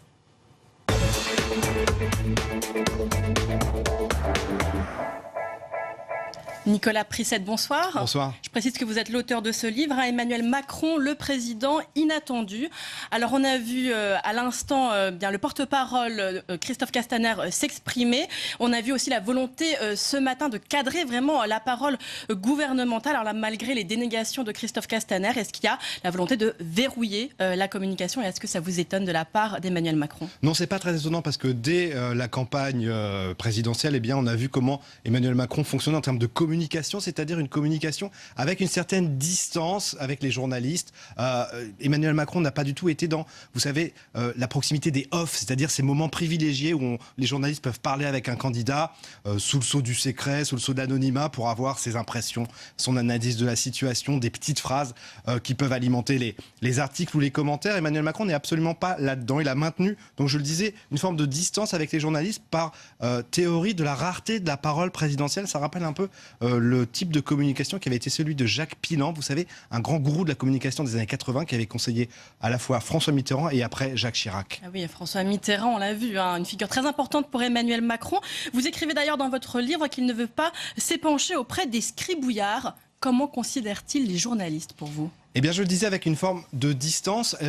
On a vu dans sa communication qu'il y avait un traitement à part, on va dire, de l'image, parce que l'image a toujours été au cœur de son affichage, sa façon de se présenter, avec beaucoup de soins apportés au symbole. Bon, c'était évidemment le cas de ce qu'on a vu le soir du second tour au Louvre. Et avec l'écrit, avec les journalistes de presse écrite, le rapport est différent, c'est-à-dire qu'il a accordé de grandes interviews pour expliquer son programme, pour expliquer sa philosophie, mais il n'a pas du tout été dans lui le rapport de ce que je disais de petites phrases, c'est-à-dire que pour lui le contre-exemple c'est celui de François Hollande, parce qu'il a beaucoup reproché au chef de l'État précédent de s'épancher à longueur de temps auprès d'une dizaine voire de vingtaine de journalistes qu'il avait souvent François Hollande au téléphone ou qu'il voyait à part lors des déplacements présidentiels. Eh bien ça c'est le contre-exemple pour Emmanuel Macron parce qu'il considère, c'est ce qu'il explique, c'est sa théorie, que ça dévalorise la parole présidentielle, que ça lui fait perdre son poids politique et donc que ça lui fait perdre son autorité. Il y a une affaire qui fait beaucoup parler aujourd'hui, c'est qu'il veut choisir les journalistes qui l'accompagnent lors de son voyage au Mali. D'ailleurs, il y a une lettre ouverte qui est signée par une vingtaine de sociétés de journalistes qui a été publiée aujourd'hui à ce sujet. Est-ce qu'aussi, ce n'est pas qu'il ne veut plus avoir ces 50 journalistes autour de lui qui empêchent la parole? On se rappelle bien sûr de l'épisode Whirlpool. Oui, alors là, c'est vrai, vous avez raison, vous faites référence à un épisode important de la campagne Whirlpool, c'était dans l'entre-deux tours. En fait, il y a eu une difficulté de la part de l'équipe d'Emmanuel Macron à gérer l'afflux de caméras, l'afflux de perches, de micros, de journalistes autour de lui. Et puis, ils en sont venus à un moment, c'est pas une sélection, en fait, c'est une pratique du métier de faire ce qu'on appelle un pool, c'est-à-dire qu'il y a une seule caméra, mais qui ensuite redonne les images aux autres télévisions. C'est une pratique qui est assez courante, assez fréquente, qui permet de mettre des caméras dans des endroits exigus, dans des endroits où c'est pas forcément facile d'en mettre 10, 15 ou 20. Alors contrôler pas nécessairement, parce que tant que la caméra est tenue par des journalistes, c'est-à-dire par des personnes qui ont une carte de presse et qui travaillent pour une chaîne de télé, à ce moment-là, eh bien, ça laisse quand même la place et le rôle des médias en tant que rapporteurs, que moyen de compte-rendu et de visibilité pour le président de la République et aussi pour le travail journalistique. Vous disiez Emmanuel Macron ne donne pas beaucoup de off, mais est-ce qu'il n'a pas aussi une façon de donner un petit peu des indiscrets contrôlés? Je pense au documentaire qui a été diffusé sur TF1 de Yann Lénoret. On y voit François Bayrou par exemple dire à Emmanuel Macron « Je vous aiderai si je peux et je ne vous demande rien ». Et on sait que ce n'est pas vrai. Et d'ailleurs, vous racontez dans votre livre toutes les coulisses, tout de même, de ces discussions sur plusieurs semaines. Oui, alors dans la scène à laquelle vous faites référence, en fait, il n'y a pas tellement de différence entre ce qu'on voit à cette image du documentaire de Yann Lénoré et ce qu'ont dit les deux hommes en sortant de ce rendez-vous et après. C'est-à-dire que tant Emmanuel Macron que François Bayrou disaient, voilà, il ne m'a rien demandé, je ne lui ai rien demandé. Bon, il s'est trouvé qu'il y a quand même eu une négociation sur le nombre de circonscriptions réservées pour des candidats venant du MoDem ou avec une étiquette MoDem. Donc là, dans ce documentaire-là, eh bien, les deux hommes sont dans le jeu de rôle qu'ils ont voulu nous montrer à ce moment-là. Le fait que la caméra soit embedded, c'est-à-dire que le caméraman, le réalisateur fasse partie de l'équipe de ses déplacements, soit dans une relation de proximité avec eux, qu'il a la chance, parce que c'en est une, de pouvoir filmer des moments qui sont totalement inédit, eh bien, ça n'exclut pas le fait qu'à la fois Emmanuel Macron et François Bayrou, à ce moment-là, savaient exactement qu'ils étaient filmés et savaient exactement ce qu'ils voulaient dire. D'ailleurs, je voudrais bien qu'on s'arrête une minute sur la figure de François Bayrou. Dans votre livre, vous dites que l'un des problèmes de François Bayrou, c'est sa forte personnalité qui a fait d'ailleurs que certaines personnes l'ont quitté. De quoi vous parlez exactement ? François Bayrou, au début de cette campagne présidentielle, c'est un homme seul, ou quasiment seul. Le MoDem, c'est 2 députés, dont un est candidat à l'élection présidentielle, Jean Lassalle, et dont l'autre, Robert, à La Réunion, eh bien, s'est déjà rapproché d'Emmanuel Macron. Donc, François Bayrou entame cette période présidentielle avec des troupes fortement amendrées. Puis il y a beaucoup de gens qui l'ont déjà quitté, pas seulement le député auquel je faisais référence, mais ni Jean Lassalle, ni Thierry Robert, mais aussi des personnalités comme Jean Arthuis, Jean-Marie Cavada, qui ont été à un moment proches de François Bayrou, mais qui sont partis pour des raisons souvent personnelles plus que politiques. Et d'ailleurs, quand ils le voient revenir... Quoi, c'est l'ego, c'est la personnalité, qu'est-ce que c'est ? C'est la façon d'être de François Bayrou, très indépendante, qui ne s'accommode pas forcément d'un travail collectif tel que eux voulaient l'entendre au MoDem. Et donc, quand ils le voient revenir dans l'entourage d'Emmanuel Macron, puisqu'ils ont été très proches, François Bayrou et Emmanuel Macron, ils se sont appelés tous les jours pendant la campagne présidentielle, eh bien, ils ne sont pas forcément contents de voir leur ancien leader revenir, avec qui ils se sont fâchés, et ça a créé quelques tensions. Et cette façon d'être, de ne pas être très collectif, comme vous le dites, ce n'est pas un problème lorsqu'on appartient à un gouvernement ? Aujourd'hui, c'est un peu une épreuve de vérité pour François Bayrou, parce qu'il a déjà été ministre, donc il sait ce que c'est que la solidarité gouvernementale. Il se retrouve à nouveau ministre d'Emmanuel Macron. Le chef, c'est le président de la République. François Bayrou et le MoDem en général pensent que c'est grâce à eux qu'Emmanuel Macron a été élu président de la République. Ils ont fait le calcul, un peu comme tout le monde, du nombre de points dans les sondages à partir du moment où il le rallie, le fameux 6%. Alors 6%, c'est quand on prend la fourchette large. C'est celle qui arrange le plus François Bayrou. Bon, mais maintenant, il se retrouve au sein d'une équipe gouvernementale. Au Conseil des ministres, ce matin, le président de la République a marqué une forme d'autorité en leur demandant d'être absolument loyaux, d'oublier leurs étiquettes partisanes, ce qui n'est pas forcément facile, ni pour François Bayrou, ni pour les Républicains qui sont aujourd'hui dans cette équipe. Voilà, on verra à l'épreuve des jours qui viennent la façon dont cette équipe, faite de personnalités très différentes, fonctionne. Vous parlez aussi dans votre livre de la cohabitation de la campagne entre les élus de différentes couleurs politiques. Et vous citez d'ailleurs une phrase très imagée d'Emmanuel Macron. Il dit « Les chicayas sont plus importants entre mes soutiens socialistes qu'avec les gens de la droite. Et puis par rapport à ce qui se passe chez les Républicains où ils ont sombré dans l'anthropophagie, les miens, ce sont des véganes. » En clair, ça l'inquiète pas trop d'avoir toutes ces couleurs politiques derrière lui. Je pense qu'il a la personnalité suffisante pour unifier tout cela. Oui, d'ailleurs, c'est assez étonnant parce que, vu de l'extérieur, quand on voit des personnalités aussi différentes, avec des positionnements politiques, des histoires politiques divergentes, se retrouver autour d'Emmanuel Macron, voilà, on avait cette question, souvenez-vous, pendant la campagne, on se disait, c'est un peu l'Arche de Noé, En Marche, Emmanuel Macron, voilà, il rassemble des personnalités, comment va-t-il faire pour gouverner ? On disait de Robert Rue jusqu'à Alain Madelin. Bon, lui, ça ne l'a jamais vraiment inquiété parce qu'il est, semble-t-il, sûr de son autorité et sûr du fait que la puissance de son sens politique l'emportera par rapport aux divergences qui pourraient se constater entre les différents membres de son équipe ministérielle. Alors vous dites que l'une de ses obsessions pendant la campagne, c'est de ne pas passer pour un ersatz de la gauche. C'est une obsession pendant la campagne. Il y a aussi l'idée de ne pas être un ersatz de la droite. Aujourd'hui, en ayant Édouard Philippe comme Premier ministre, alors est-ce qu'à votre avis, il est arrivé à cet équilibre ? Alors quand on fait le décompte politique des membres du gouvernement, on arrive à une forme d'égalité parfaite entre les membres anciennement socialistes ou PRG d'un côté, et puis de l'autre côté, les membres anciennement républicains ou de centre-droit MoDem Donc voilà, c'est 6 contre 6. Bon, il y a sur le papier une forme d'égalité politique, d'équilibre politique. Maintenant, ce gouvernement... Sur le papier seulement ? Sur le papier seulement, parce que ce gouvernement, en réalité, il penche quand même un peu du côté centre-droit, pas seulement parce que Édouard Philippe est le Premier ministre, mais aussi parce que les personnalités issues de la société civile ont souvent fait des carrières de dirigeants dans le privé ou dans des organismes parapublics. Et donc ça le fait pencher, je dirais, sociologiquement au centre-droit, voire à droite. Est-ce qu'Édouard Philippe, comme Premier ministre, c'est une réelle prise de guerre ? François Baroin a dit que c'est une prise d'otage seulement. Oui, bien sûr, il y a la théorie de la prise d'otage, la théorie, on va dire, du débauchage, mais on n'est pas du tout dans la situation de 2007. Vous vous souvenez quand Nicolas Sarkozy avait pratiqué l'ouverture, parce que l'ouverture, elle s'était faite sur des cas individuels, il n'y avait pas de mouvement collectif derrière. Or là, cette année, avec Emmanuel Macron, il y a un réel mouvement collectif, puisqu'il y a plus d'une centaine d'élus des Républicains et du Centre qui ont signé cet accord en disant on va vers la main tendue d'Emmanuel Macron. Donc ça, c'est un mouvement qu'on n'avait pas du tout vu en 2007 et qui va peut-être se traduire par un groupe parlementaire de droite pro-Macron. On verra bien ce que seront les résultats des législatives d'une part, et puis d'autre part, les postes qui sont donnés à droite sont tout sauf anodins. Premier ministre, ministre de l'économie et puis ministre du budget pour Gérald Darmanin. D'ordinaire, le budget, on le confie à un proche du président de la République, à une personne de toute confiance, parce que non seulement il a les mains sur les cordons de la bourse, sur l'argent des ministères, mais aussi sur les dossiers fiscaux. Ça demande une confiance absolue. Bon, là, Gérald Darmanin et Emmanuel Macron, on ne peut pas dire qu'ils se connaissent vraiment. Donc on voit qu'avec ces nominations à des postes clés, on est au-delà, bien au-delà du simple débauchage. Mais vous dites un gouvernement de centre-droit, il y a une personnalité qui aurait peut-être pu y figurer, c'est Jean-Louis Borloo. Mais vous racontez dans votre livre un dîner qui ne s'est pas très bien passé, et il dit en sortant et parlant d'Emmanuel Macron, il ne comprend rien, il est arrogant, il se prend pour Dieu. Oui, alors ça, c'est des propos rapportés de l'entourage ou de proches d'Emmanuel Macron qui ont été en contact avec Jean-Louis Borloo après ce fameux dîner qui s'est mal passé. Pourquoi ?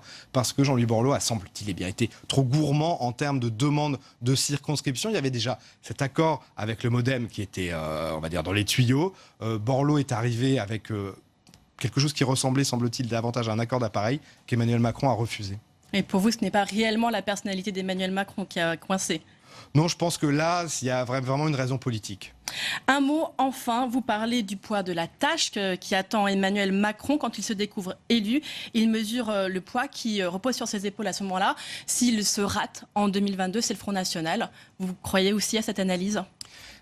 Oui, cette analyse, elle vaut aujourd'hui. On verra bien ce qui va se passer pendant le quinquennat, quels seront les mouvements, parce qu'il y aura aussi des élections intermédiaires, donc on verra quels seront les mouvements politiques des deux côtés de l'échiquier. La situation aujourd'hui, elle fait qu'il y a une force centrale qui est en marche, avec des partis à côté qui sont en train de compter leurs forces et qui se demandent dans quel état ils vont sortir des législatives. Donc c'est vrai que si vous avez un parti central en marche qui prend toute la place, une gauche réduite à la portion congrue et une droite qui se divise entre la droite modérée et la droite conservatrice, ça laisse pas beaucoup de place à une opposition tout au long du quinquennat, une opposition qui serait forte, on ne sait pas tellement. Et puis pour 2022 surtout, quelle serait l'alternative à En Marche si, comme aujourd'hui, mais les choses vont changer, mais si, comme aujourd'hui, eh bien, à côté d'En Marche, il y a des partis qui sont fractionnés, divisés, amoindris. Ça fait En Marche contre le Front National en 2022. On en est très très très loin. En tout cas, c'est sûr que cette question de quel sera l'équilibre de l'échiquier ces prochaines années, c'est une question très importante pour l'avenir, pas pour cette année. Merci beaucoup Nicolas Prissette d'avoir répondu à mes questions. Je rappelle donc le titre de votre livre, Emmanuel Macron, le président inattendu.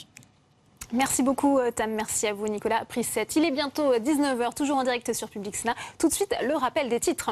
Premier conseil des ministres du quinquennat, l'occasion pour Emmanuel Macron de livrer sa feuille de route et de définir les lignes directrices de l'action gouvernementale. Elle sera guidée par la solidarité, la collégialité et la confidentialité. On en parle dans cette édition. Moralisation de la vie publique, réforme du marché du travail, aéroport de Notre-Dame-des-Landes. Les chantiers qui attendent le nouvel exécutif sont nombreux et parfois brûlants. Le détail dans un instant. La pluralité de ce gouvernement est-elle synonyme d'efficacité ? Comment des ministres encore adversaires en politique hier vont-ils travailler ensemble ? Cet art de la synthèse met-il à mal les chances des LR et de la gauche d'avoir une majorité aux législatives ? Le débat est à suivre.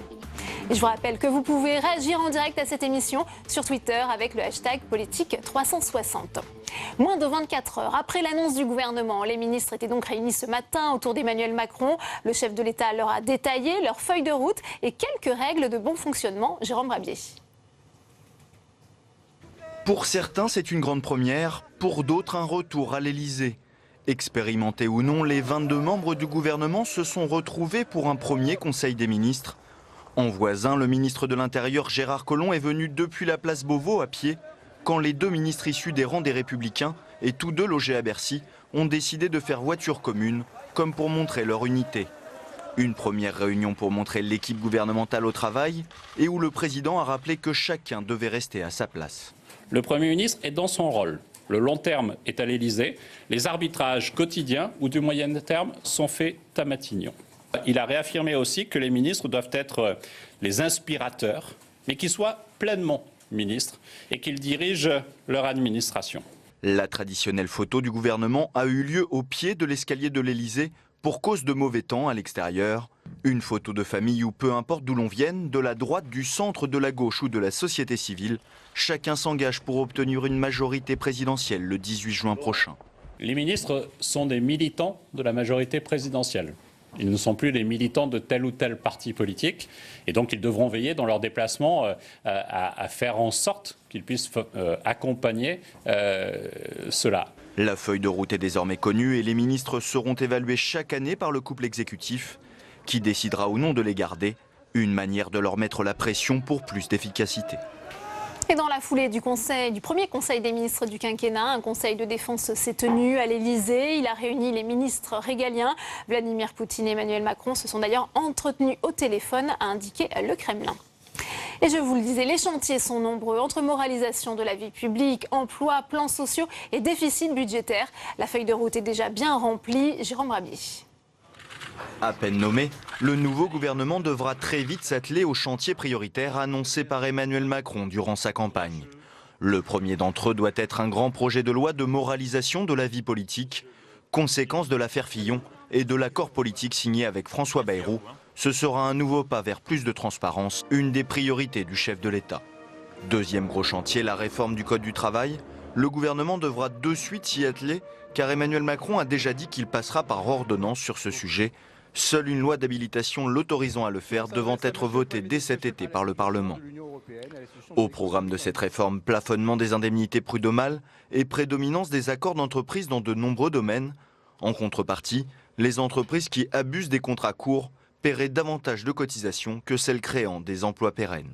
Troisième et dernier chantier à boucler avant la rentrée de septembre, celui de l'éducation, car Emmanuel Macron veut réduire à 12 élèves les classes de CP et CE1, relevant du réseau d'éducation prioritaire.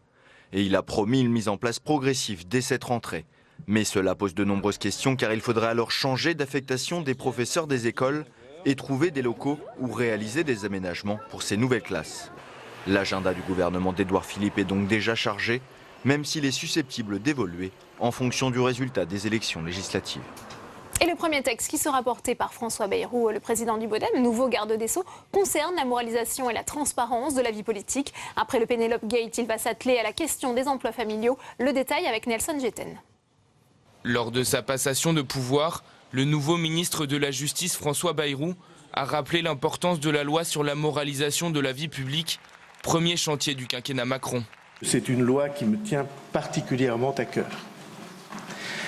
Qu'il y a des années que je me bats avec l'idée que cette loi, nous devrons l'écrire et que tout est naturellement dans cette affaire d'une importance capitale pour que les citoyens retrouvent un minimum de considération et de confiance. Il faut dire que la situation est préoccupante. 75% des Français pensent que leurs dirigeants politiques sont corrompus. Après une campagne marquée par les affaires, cette loi prévoit d'interdire notamment les emplois familiaux, le cumul de plus de 3 mandats consécutifs ou encore l'interdiction d'exercer une activité de conseil. Enfin, le nouveau président veut imposer un casier judiciaire vierge aux candidats aux élections. Ce projet de loi devrait être sur la table du Conseil des ministres dans les toutes prochaines semaines avant les élections législatives. Et on continue l'analyse de ce nouveau gouvernement avec cette question, est-ce que la recomposition est réellement en marche? Dans notre second débat, c'est tout de suite.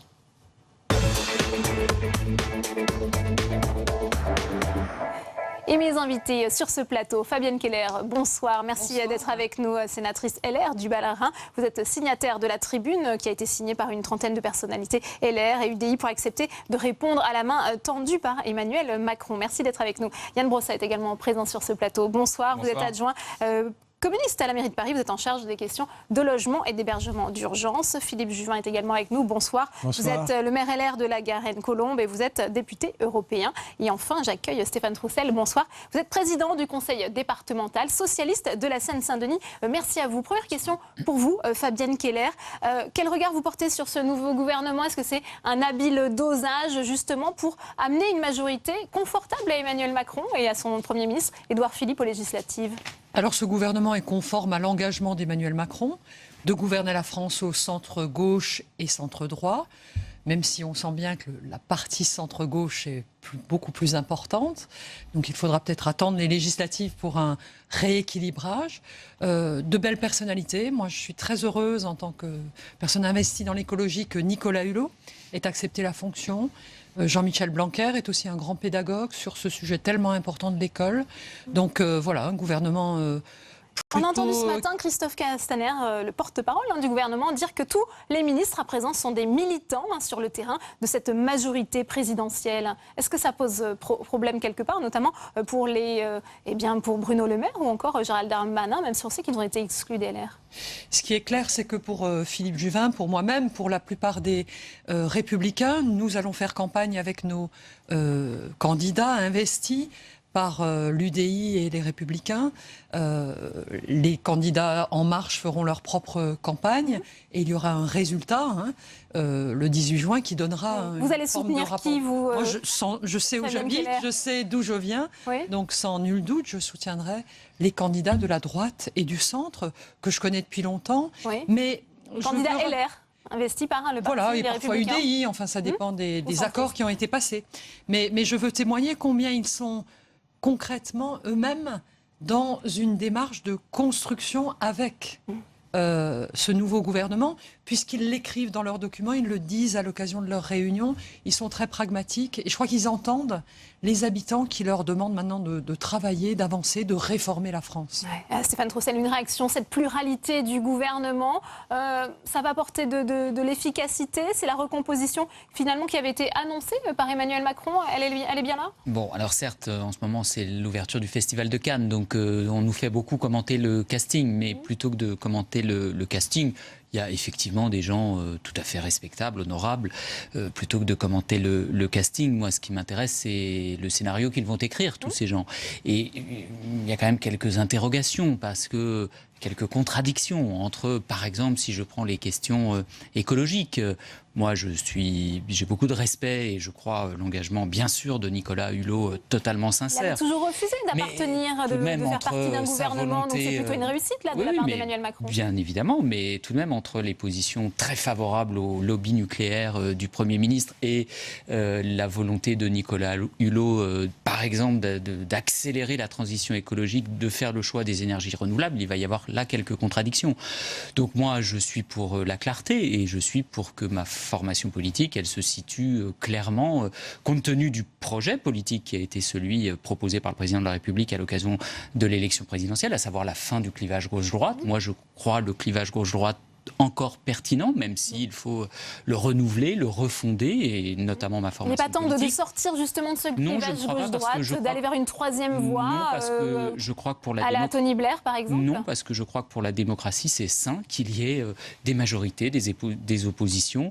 Et d'ailleurs, je trouve même que la manière avec laquelle Emmanuel Macron propose le débat politique, c'est potentiellement très inquiétant pour notre démocratie. Parce que qu'est-ce que ça voudrait dire? C'est finalement les mêmes arguments que Bernard Accoyer, c'est ce que disait le secrétaire général des Républicains. Ce n'est pas sain pour notre démocratie. Si désormais les seules oppositions, c'est les oppositions les plus radicales, celles de l'extrême droite et finalement de ce que dit France Insoumise, je suis inquiet pour la démocratie dans notre pays. Philippe Juvin, est-ce que vous êtes d'accord avec cette analyse? Est-ce qu'à un moment, il ne faut pas justement aller au-delà des clivages partisans pour permettre à la France de se réformer? On se souvient de cette formule, l'intérêt, ce n'est pas le parti, mais le pays. C'est mais bien sûr. Formule qui a fait mouche. Autour de la table, vous trouverez, tout le monde vous dira qu'on ne veut pas perdre 5 ans. Donc il est clair que la France nécessite qu'on y travaille, etc. Deuxièmement, il est évident je suis porte-parole des Républicains, que nous avons perdu largement cette élection présidentielle et que le président de la République a une légitimité très forte. Deuxième point. Troisième point, c'est vrai, le gouvernement est fait de gens plutôt sympathiques, plutôt manifestement compétents, vous diriez ça ? Intelligents. En tout cas, il y a une part de société civile intéressante. Mais il y a une question qui n'est pas résolue, quelle est la ligne politique de ce gouvernement ? Qu'est-ce qu'ils veulent faire sur des tas de sujets ? Vous avez parlé de l'écologie, je peux parler de sujets plus techniques, la CSG. Le président de la République a dit « moi je vais augmenter la CSG ». Bruno Le Maire, son ministre de l'économie, avait dit « je vais massivement la baisser ». Donc il y a des tas de sujets où la ligne politique... L'arbitrage sera réservé mais la ligne politique n'existe pas. Et c'est ça le vrai sujet. Et donc la question c'est... moi, je le vois d'un bon œil, je vais vous dire, hein, je suis dans l'opposition, mais je le vois d'un bon œil, ce gouvernement. En même temps, je me demande s'il n'y a pas quand même pas mal de théâtre. Et donc, la vraie question, c'est que nous, Républicains, nous voulons vraiment une, comment dirais-je, une coexistence institutionnelle. Nous voulons participer au redressement de la France. Mais, après que les Français aient décidé... grâce aux élections législatives, la ligne politique. Parce qu'aujourd'hui, dans ce gouvernement, il n'y a pas de ligne politique. Ce ne sera pas vraiment une coexistence pacifique, si je puis me permettre ce terme. Mais la démocratie, c'est forcément pacifique. Et puis, il est bon qu'il y ait des oppositions. C'est comme ça que ça fonctionne. Mais je veux dire par là que la recomposition dont vous parlez, elle surviendra sur un seul critère. C'est le choix des Français aux législatives, pas un casting. Ouais. Donc plutôt une cohabitation, une coalition, qu'est-ce que vous souhaitez ? Oui, les deux sont possibles. La cohabitation, ça dépendra du rapport de force. C'est pas la même chose. Et bien sûr, vous avez raison, mais vous savez que dans des tas de pays européens, il y a de grandes coalitions. En Allemagne, c'est le cas le plus connu. Mais ça ne signifie pas qu'il n'y a plus de droite, plus de gauche, parce que je suis d'accord avec vous. La notion de droite et de gauche, ça signifie quelque chose. La preuve, quand vous demandez aux Français, est-ce que vous êtes plutôt de droite ou de gauche ? Ils vous répondent. Donc ils savent ce que c'est. Et il ne faut pas laisser... le président de la République céder à la tentation de vouloir faire un parti unique, parce que le parti unique, par définition, c'est quand ça va mal, on cherche des oppositions, et les oppositions, elles ne sont pas là où on souhaite, elles sont chez Marine Le Pen, par exemple. Yann Brossa, peut-être votre réaction justement à ce qui vient d'être dit, à la fois le fait de dépasser les clivages partisans, on voit que ça ne plaît pas à tout le monde autour de cette table. Moi, je ne pense pas qu'en réalité, ce gouvernement dépasse les clivages partisans. Pas du tout, et je ne partage pas cette thèse-là. Je pense au contraire que le message... Il n'a pas réussi à faire cette synthèse attendue depuis longtemps. Non, je pense que le message envoyé par Emmanuel Macron à travers la composition de ce gouvernement, c'est qu'il maintient très fortement un cap libéral sur les questions économiques et sociales. Alors ça n'est pas rien, les questions économiques et sociales, c'est la question du pouvoir d'achat, c'est la question de l'emploi, c'est ce qui taraude les Français chaque mois. Et la réalité, c'est que quand on regarde à qui il a confié les postes clés en matière économique et sociale, c'est Bruno Le Maire, c'est Gérald Darmanin, ce sont des personnalités issues de la droite qui ont assumé... Ils sont pris en otage, disait François Baroin ce matin. Je ne le pense pas du tout. Je pense que ce sont des gens qui vont être très à l'aise dans un gouvernement qui va mener une politique de droite. Ils porteront peut-être la responsabilité de mesures impopulaires aussi. Autant je pense qu'il y a des contradictions sur les questions sociétales. Par exemple, Emmanuel Macron a dit qu'il était favorable à l'ouverture de la PMA pour les couples de femmes. Je ne suis pas persuadé que Gérald Darmanin soit fan de ce type de mesures. Mais autant sur les questions économiques et sociales, c'est un cap libéral, voire ultra-libéral, qu'on relise ce que disait Bruno Le Maire pendant la primaire de la droite sur les suppressions massives de fonctionnaires, la casse du Code du travail. Et Emmanuel Macron a choisi de confier ces sujets-là à des personnalités de la droite ultralibérale. Vous ne vous reconnaissez pas dans ce gouvernement et vous allez le combattre sur le terrain des législatives. Bien sûr, et je pense qu'on aura besoin de députés à l'Assemblée nationale qui se battent contre ce type de mesures qui seront des mesures de régression sociale terribles, en particulier pour les classes moyennes et les familles modestes. Ouais. Alors je vous propose, avant de réagir, Stéphane Troussel, justement, d'écouter Jean-Christophe Cambadélis, le secrétaire général du Parti socialiste, qui a réagi ce matin à la composition de ce gouvernement. On l'écoute. L'objectif est de bâillonner l'Assemblée pour faire passer les lois de droite au canon. Il n'y a pas de ministre socialiste au gouvernement. Il y a une colonne vertébrale de droite et des ministres d'En Marche qui ont quitté le Parti socialiste ou ont été exclus.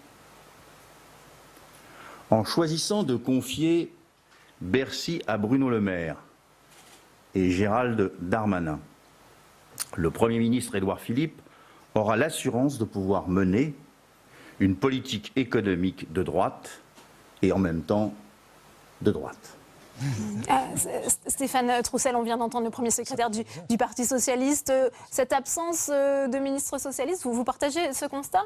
Il n'y a pas quand même des gens comme Gérard Collomb. Il y a le casting quand même. D'accord. Des radicaux de gauche qui représentent cette sensibilité-là. Il y a un certain nombre de personnalités qui ont un parcours. Jean-Yves Le Drian. Mais enfin, ils ont fait un choix. Ils ont soutenu le projet politique du président de la République. Le président de la République aujourd'hui, et c'est bien légitime, on est dans les institutions de la Ve République, il ne leur a pas dit, mais messieurs les ministres, surtout, allez soutenir les candidats que vous voulez dans les circonscriptions. Il leur a dit, vous devez aller soutenir les candidats de la majorité présidentielle. Mais c'est normal. Et donc, le projet de la majorité présidentielle, c'est effectivement, et je partage le point de vue exprimé par Yann Brossard, sur le plan économique et social, c'est clairement un projet libéral et régulateur. Je vais vous donner un autre exemple. Pour la première fois depuis très longtemps, l'assurance maladie, la sécurité sociale a été détachée de la santé pour être confiée au ministre des comptes, des comptes publics. On ne peut pas être plus clair dans l'objectif qui est fixé sur cet aspect-là par ce gouvernement. Donc sur l'ensemble des sujets. Enfin, le président de la République, dans son projet, il a souhaité réduire de 120 000 le nombre de postes de fonctionnaires. Bruno Le Maire, lui, allait encore plus loin, battu à la primaire avec un score absolument ridicule. Il proposait d'en supprimer 500 000. Moi, je ne crois pas que dans, par exemple, un territoire populaire comme la Seine-Saint-Denis, on luttera contre le désenchantement démocratique, on luttera contre l'abstention, on luttera contre les inquiétudes, les angoisses de nos concitoyens par moins de services publics. Qu'est-ce que ça veut dire ? Je vais devoir renoncer aux crèches départementales, 55 crèches départementales dans le département le plus jeune de France métropolitaine. Le détail du programme. Mais vous ne pensez pas que les électeurs vont être tentés justement d'apporter leur soutien à cette majorité présidentielle ? C'est l'enjeu des quelques semaines qui nous séparent du premier tour et de ces élections législatives. Et donc, on le voit bien avec ces institutions de la Ve République, pour lesquelles moi je pense qu'elles doivent être absolument dépassées, parce que je crois qu'elles ne permettent pas suffisamment le débat projet contre projet. C'est ce que nous allons faire dans les semaines qui viennent pour convaincre qu'il faut le maximum. Fabienne Keller, peut-être une réaction majorité de députés de gauche. Oui. Alors, j'entends que vos amis socialistes qui sont au gouvernement, vous ne les aimez pas trop, parce que voilà. Ils ne le sont plus, de fait. Les Républicains, nous sommes dans une situation très différente du Parti socialiste. Le Parti socialiste sort d'un quinquennat calamiteux, des résultats attendus sur le chômage qui ne se sont jamais améliorés. Nous, par contre, vous avez raison, c'est ce que disait Bruno Le Maire d'Emmanuel Macron. Je ne vous ai pas interrompu. Allez-y, Fabienne Keller, continuez. Comme le disait Philippe Juvin, nous avions la responsabilité des réformes pour la France, de mettre en œuvre le redressement. L'élection présidentielle s'est déroulée comme nous le savons. Nous n'avons pas été présents au second tour et nous voilà avec ce président qui n'est issu ni du Parti socialiste, ni des Républicains, donc d'aucun des deux grands partis de gouvernement. Donc c'est une situation totalement nouvelle. Et à cet égard, je pense qu'il faut qu'on change de logiciel. Il faut qu'on ait un logiciel nouveau. Mais tout le monde n'y est pas prêt au sein des Républicains. Alors Philippe Juvin, je trouve que les choses évoluent plutôt favorablement. J'ai entendu François Baroin ce matin. Il y a, pour ma part, j'en témoigne pour tous les candidats dans le Bas-Rhin et en Alsace, une volonté d'entrer dans une logique de coalition, c'est-à-dire de discuter. Justement à la scission au sein des LR avec deux groupes distincts à l'Assemblée nationale. Non, il me semble que les points de vue convergent parce que justement on a été en capacité de dialoguer. Alors certains disent coalition après le 18 juin, d'autres, comme moi, disent pourquoi ne pas reconnaître tout de suite qu'il y a dans les projets, ça se voit, des points de convergence. Franchement, quand on sait qu'on est prêt à travailler sur certains points, mais en gardant sur d'autres, la vigilance, par exemple, moi je suis très opposée à la suppression de la taxe d'habitation. C'était une annonce assez commode en termes électoraux, mais une catastrophe pour les communes en termes de finances. Alors Yann Brossard et ensuite je voudrais quand même dire un mot, parce que on voit bien que ce gouvernement a une feuille de route, notamment sur la question du Code du travail. Or, bien sûr, le président de la République a été élu et il a annoncé la couleur. Cela dit, il y a deux choses qu'on oublie. La première, c'est que si j'en crois les analyses électorales, les sondages qui ont été faits dans la foulée du premier comme du second tour d'ailleurs, seuls 30% des électeurs d'Emmanuel Macron ont voté pour lui parce qu'ils étaient favorables à son projet. La plupart ont voté pour lui parce qu'ils ont voté utile, Au premier tour, beaucoup d'électeurs de gauche ont voté pour Emmanuel Macron pour éviter un deuxième tour Fillon-Le Pen. Et au deuxième tour, ils ont voté pour lui pour éviter Le Pen. Et donc, je pense que si on part de l'idée que les Français ont approuvé son projet, on va un peu vite en besogne. Et par ailleurs, le second tour de l'élection présidentielle ne fait pas oublier le premier tour de l'élection présidentielle. Or, le grand message du premier tour de l'élection présidentielle, c'est que nous avons désormais une forme d'organisation quadripartite de la vie politique française avec 4 groupes qui sont à peu près équivalents. Et donc, si Emmanuel Macron pense qu'il a aujourd'hui les mains libres pour casser le code du travail, pour remettre en cause un certain nombre d'acquis sociaux très importants pour les Français, je pense qu'il fait un contresens. Mais évidemment que le rendez-vous des élections législatives sera celui qui permettra d'y voir plus clair et qui, finalement, définira la ligne politique Vous ne de la faites pas France. confiance à Muriel Pénicaud, la nouvelle ministre du Travail, pour justement, elle est plutôt appréciée et connue des partenaires sociaux. Moi, je ne ferai pas de procès d'intention réactions, à partir notamment de Laurent Berger de la CGT qui était plutôt J'ai entendu ce qu'il a dit, Laurent Berger inquiet était et par là ailleurs- qui saluait cette Enfin, nomination. Laurent Berger était par ailleurs favorable à la loi El Khomri, à laquelle les salariés se Oui, sont mais il avait mis massivement plusieurs fois en opposés. C'est garde vrai. le nouveau président. En tout état de cause, sur on la verra réforme du bien. travail par Cela dit, la ordonnance. ligne est claire et il a été redit aujourd'hui par le Premier ministre qu'il est question de remettre en cause le Code du travail par ordonnance. Donc là, la question des législatives est essentielle. Philippe Juvin. Écoutez, moi je suis parlementaire européen et au Parlement européen, on travaille tous ensemble. C'est ainsi. Il n'y a pas de majorité absolue, personne n'a la majorité absolue, donc par définition, on trouve des accords politiques sur la base de programmes, sur tel ou tel sujet. Ce matin, j'ai un texte de loi dont j'étais le rapporteur qui a été voté par un accord politique avec 4 groupes politiques. Donc, c'est possible. Simplement, ça ne se fait pas parce qu'il y a eu désignation de trucs et machin, parce qu'il a une bonne tête, il est sympathique et il est souriant. Ça, c'est pas possible. Ça se fait, ça, parce qu'on définit une ligne politique qui peut d'ailleurs, ça va être la nouveauté, il faut l'apprendre. Et moi, je suis prêt à l'apprendre, enfin, à y participer sur cette base-là. Elle peut, cette ligne politique, être, comment dirais-je, à majorité changeante dans un projet de législature.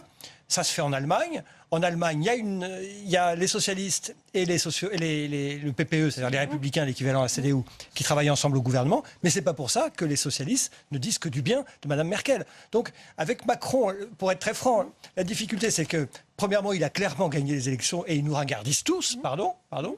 Deuxièmement, il y a une sorte de macromania qui fait qu'il faudrait l'encenser en permanence. Donc moi, je suis prêt à dire tout simplement que je vais sûrement pas le critiquer à tout va. Voilà, je lui fais crédit d'une bonne volonté, mais je vais pas l'encenser à tout va. Une opposition constructive. Voilà, il faut une ligne politique. Et cette ligne politique, je me répète, mais elle ne sera définissable clairement que le jour où les élections législatives auront lieu. Parce qu'aujourd'hui, il y a quand même beaucoup d'ambiguïté dans ce gouvernement. La ligne politique, on en a dit. Pardon, un certain nombre de gens qui, il y a 15 jours, disaient beaucoup de mal de M. Macron, qui aujourd'hui le trouvent extraordinaire. Oui, et troisième point, il y a aussi quelques vieux routards de la politique qui sont de vrais manœuvriers. Pardon, mais la manière dont Bayrou a cassé le bras du président de la République il y a 3 jours... Bon courage, bon courage. Stéphane Troussel. Oui, moi je partage ce point de vue et je pense que dans une situation complexe avec des institutions et vraisemblablement un fonctionnement démocratique aujourd'hui à bout de souffle, il faut essayer de mettre un peu de clarté. Et je trouve que c'est ce qui manque aujourd'hui, de la clarté. Nos concitoyens. Le problème de nos institutions, c'est qu'effectivement, on fait croire depuis un certain nombre d'années, tous les 5 ans, que c'est quasiment la guerre civile entre 2 projets qui s'opposent, alors que sur tout un tas de sujets, mais bien évidemment que moi je n'ai pas d'hostilité a priori à rechercher, à trouver des accords sur un certain nombre de sujets. Enfin, ça nous arrive régulièrement dans nos collectivités locales. Non seulement avec des majorités qui sont plurielles, Yann Brossa en sait quelque chose à Paris, moi-même à la tête d'une majorité plurielle en Seine-Saint-Denis, mais parfois même ce matin dans mon assemblée départementale avec l'ensemble des groupes, majorité-opposition, on s'est mis d'accord sur un texte sur les questions de sécurité. Mais ils sont mis d'accord sur un texte. Oui, mais d'accord, mais on se met d'accord, on peut chercher des compromis sur du contenu, pas a priori. Je rappelle que la 5e République, c'est l'élection d'un président de la République, quelles que soient les conditions, et je partage aussi ce qu'a dit Yann Brossa, de l'élection de celui-ci, mais c'est quand même le projet du président de la République qui va être mis en œuvre. Les uns et les autres, nous l'avons combattu, ce projet. Et donc, c'est normal que ce débat qui s'est structuré au moment de l'élection présidentielle, nous le retrouvions maintenant. Ça ne veut pas dire qu'une fois l'Assemblée élue, il n'y a pas matière à trouver des accords. Moi, par exemple, je suis très attentif à la proposition qui consiste à dire qu'il faudrait 12 élèves par classe dans les quartiers prioritaires. Bien évidemment, dans un département jeune et populaire comme le mien, ça m'intéresse. Mais encore faudra-t-il, par exemple, que le président de la République et son gouvernement disent à mes élus locaux, aux maires, comment vont-ils financer les salles de classe supplémentaires qui vont être nécessaires pour dédoubler ces classes. Fabienne Keller, sur cette idée de trouver une majorité en fonction des textes et des programmes, c'est pas déjà ce qui se passe parfois aussi au Sénat ? Absolument. Le Sénat a souvent cette démarche assez constructive, avec une volonté de travailler dans un sens utile au pays, les textes, plutôt qu'au fond cette vieille politique. Édouard Philippe a utilisé le terme d'essuie-glace, c'est-à-dire que quand c'est un camp qu'il propose, on est forcément contre. Vous formulez ce vœu, cet espoir que justement ces logiques partisanes, de consignes de vote, de groupe... visiblement, elles ont été bouleversées par cette élection présidentielle où, clairement, une partie des raisons du choix d'Emmanuel Macron, c'est le refus de cette vieille politique, d'où un sujet d'ailleurs assez consensuel sur l'idée qu'il faut construire des accords sur des points précis. Et il suffit de regarder les projets. On le voit par exemple sur le droit du travail, comme sur la priorité à l'emploi, une grande convergence entre les propositions d'Emmanuel Macron et celles des Républicains. De ce point de vue, je vous rejoindrai. La réalité, c'est que si je mets de côté Nicolas Hulot, puisque je vois le casting en face de moi, ce sont tous des libéraux. Ce sont tous des gens qui, soit issus du Parti socialiste, soit issus de la droite, soit de la société civile. Mais bien sûr, ce sont des gens qui considèrent qu'on s'en sortira si on affaiblit les protections des salariés. Et qui considèrent, mais c'est leur droit, ils ont leur propre cohérence, que c'est comme ça qu'on s'en sortira. La réalité, c'est que ça fait 20 ans qu'on applique ces politiques-là, que la France compte 9 millions de pauvres, 3 millions d'enfants pauvres et 6 millions de chômeurs. Donc je ne pense pas que ce soit la solution. Mais je pense que le grand mérite de ce gouvernement, finalement, c'est de faire travailler ensemble des gens qui faisaient semblant de s'opposer alors qu'ils sont d'accord et sur le diagnostic et sur les solutions. Je suis d'accord sur beaucoup de choses, bien sûr, mais je voudrais qu'il n'y ait pas d'ambiguïté, parce que le gouvernement a un certain nombre d'ambiguïtés. En fait, si nous sommes prêts à travailler avec le président, c'est parce que nous aurons défini préalablement notre ligne politique et nous l'aurons clairement faite valider par les Français. Et c'est pour ça, au fond, qu'aujourd'hui, elle a déjà été un petit peu modifiée à l'approche des législatives, la ligne politique, le programme des Républicains. Enfin, pas tant que ça. La réalité, c'est qu'il y a des gens qui se présentent sous l'étiquette Macron en marche, très bien. Mais nous avons nos candidats. Pourquoi ? Parce que notre ligne politique est très différente. Nous voulons baisser les impôts. Et ce n'est qu'une fois que nous aurons pu avoir la majorité que nous pourrons participer. Autrement dit, moi, on me demanderait d'aller au gouvernement, j'irais à une condition. Ça serait quoi ? C'est d'y aller en tant que républicain. Et pardonnez-moi, vous auriez pu y aller, Philippe Juvin, si on vous avait appelé ? En tant que républicain. Or, aujourd'hui, on voit très bien, et c'est ce que tu as dit. C'est le parti qui a décidé d'exclure ce qu'Emmanuel Macron demande aux gens, c'est d'y aller en tant qu'En Marche. Tous ceux qui y sont en marche. Elle est là, l'ambiguïté. Je ne peux pas aller. Alors, Fabienne Keller et Stéphane Roussel, puisqu'il ne reste plus qu'une minute. Il faut y aller à aider le président de la République, mais en gardant son étiquette républicain, c'est-à-dire nous avons une colonne vertébrale. Fabienne Keller et Stéphane Roussel, 30 secondes chacun.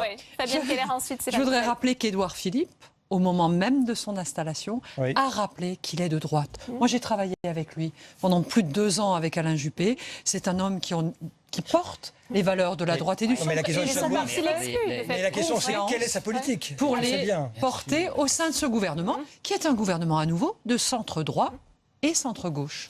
Mais la question, encore une fois, c'est pas tant les étiquettes politiques, puisque effectivement nos concitoyens expriment un certain nombre de doutes sur nos étiquettes. Et je le dis aussi concernant ma famille politique. La question, c'est le fond des projets politiques qui vont être menés.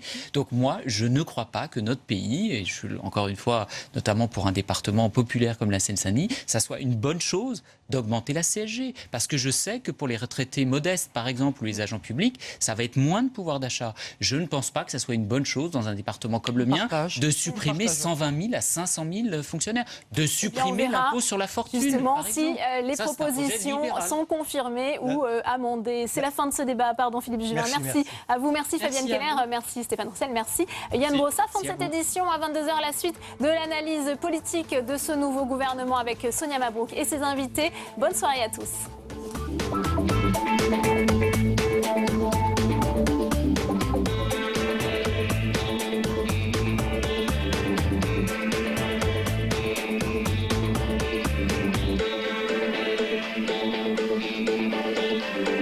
Info.